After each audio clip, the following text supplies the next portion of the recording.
Ya, bismillahirrahmanirrahim. Assalamualaikum warahmatullahi wabarakatuh. Bertemu lagi dengan mapel OTK Keuangan ya.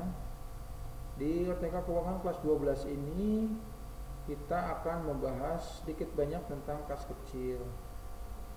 Nah, akan kita bahas kali ini memulai dari ruang lingkup dan karakteristiknya. Ya, langsung saja. Adapun pengertian kas kecil, yang pertama menurut Weigan, dana kas yang digunakan untuk membiayai pengeluaran dengan jumlah yang kecil, atau kas yang disiapkan untuk membiayai pengeluaran yang jumlahnya yang kecil, belanja-belanja yang jumlahnya kecil. Yang kedua ada menurut Zaki Bariduan, jenis uang kas dalam satu instansi atau dalam satu perusahaan yang disediakan perusahaan dengan tujuan untuk membayar pengeluaran yang sifatnya kecil, lagi-lagi untuk membayar pengeluaran yang sifatnya kecil. Yang ketiga ada menurut Johar Arifin, ya, sejumlah dana yang disisihkan oleh perusahaan dengan tujuan membiayai semua pengeluaran dengan jumlah kecil. Oke, artinya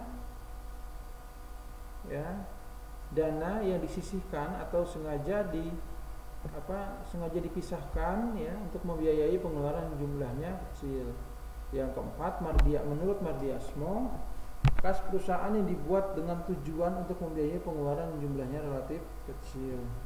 Jadi dari keempat pengertian ini bisa kita ambil kesimpulan bahwa kas kecil ini memang gunanya ya adanya kas kecil itu berguna untuk membayar atau membiayai pengeluaran yang sifatnya relatif kecil. Tujuan untuk kas kecil yang pertama dibuat untuk menangani masalah perlengkapan atau perbekalan yang ada di perusahaan.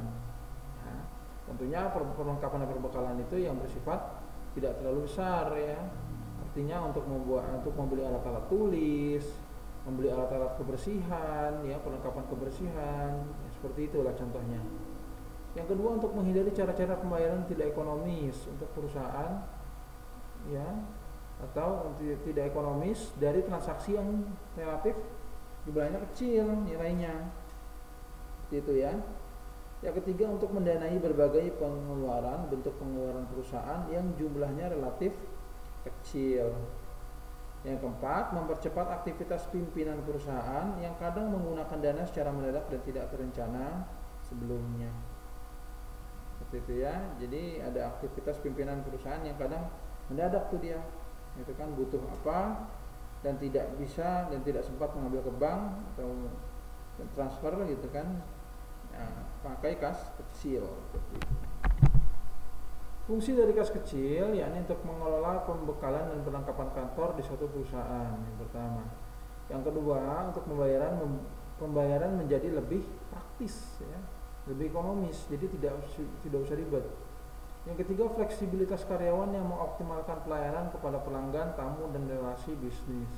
Artinya gini, ketika misalkan nanti ada tamu di suatu perusahaan atau relasi bisnis menyediakan konsumsi ya, misalkan ingin menyediakan konsumsi, wah ribet nih ngambil uang dulu dari bank, nggak mesti seperti itu. Ada kas kecil kan, ambil saja uang dari kas kecil untuk membeli konsumsi tersebut. Nah itulah artinya mengefisienkan, jadi fleksibilitas ya, jadi fleksibel.